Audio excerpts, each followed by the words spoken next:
Hi there. Just want to show you what I got in the mail yesterday. Got the old S&T Borodino. Uses a Napoleon at War system.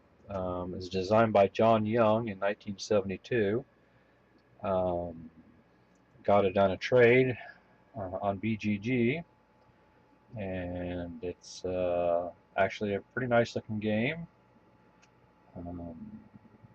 We're real happy with the trade and real happy with the game. I've been looking for this game for some time now, and I just wanted to give you kind of a brief look at it, and I'm going to try and hopefully play out at least the first day, if not the whole entire campaign. So it starts on September 5th and ends on September 7th, I believe. You start the grand campaign on the 5th, of course, and just work your way on through.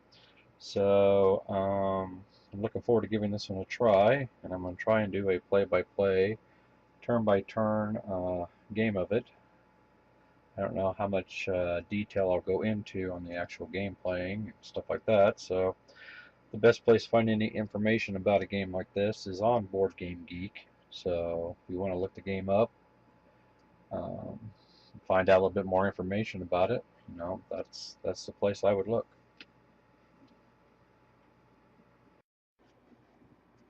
This is a shot of one of the basic counters in the game. This is a French counter. It's one of the old guard.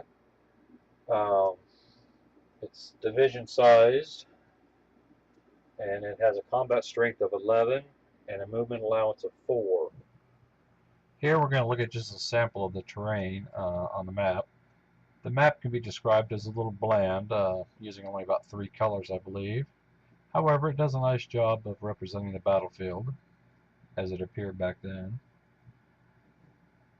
We have the large, we have rivers, we have streams. There's the town of Borodino, and the little blue smudges, if you can really see them too well here, are like woods and stuff. So, and let's see. Up there at the top is one of the redoubts, however you want to pronounce that. I think that's the Great Redoubt. So it's pretty much the map. Not a whole lot of terrain on it. There's not much effect on movement of the terrain either. There's a cost to cross the fords. There's a cost to cross the stream, and that's really pretty much it. So units can't enter woods unless there's a road hex going through it. So, which I think occurs mostly over there by Utitsa, I would pronounce that. Don't even know if I have it in the picture or not. Not this close. Anyway, that's just a brief example of the map. The rules themselves are fairly simple. Basic sequence of play is pretty much the French moves and has combat, and the Russian player moves and has combat. And if nobody's won, you go ahead and advance the turn marker 1 space and start over again. The rules use the accordion style fold-out rules,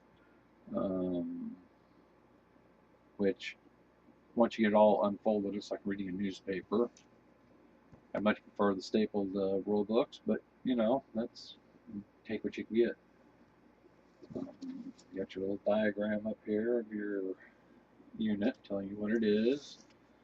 Shows you some samples of movement.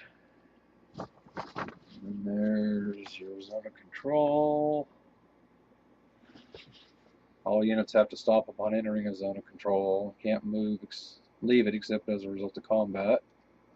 Then we have the war zone combat. And then we have a diagram of who can attack who. Combat results chart. And it talks a little bit about retreating. Then we have artillery and artillery bombardment, basically. You can attack with artillery units out to 2 hexes. Pretty standard stuff. And we talk about the redoubts, the Russian redoubts. And let's see, they can be destroyed if occupied by French units for more than a, let's see, I think for one game turn, whatever. Then what do we have? We have scenarios. We have the 5th of September one, the 6th of September. We have the 7th of September. And then we have like the Grand Battle game, which combines all three. And it starts on the 5th of September. Optional rules. Pretty much just a little bit of something on the Imperial Guard. And additional forces for the Russian. Dealing with the Moscow militias that appeared in the battle later on, I guess. And then there are some of these, they denote the counters in the game and their strengths and what the counters actually, what units the counters actually represent. And we have designer's notes by John Young.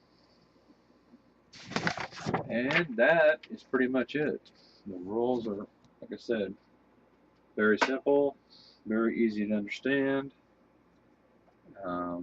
This is just your basic hex and counter game from the early 1970s.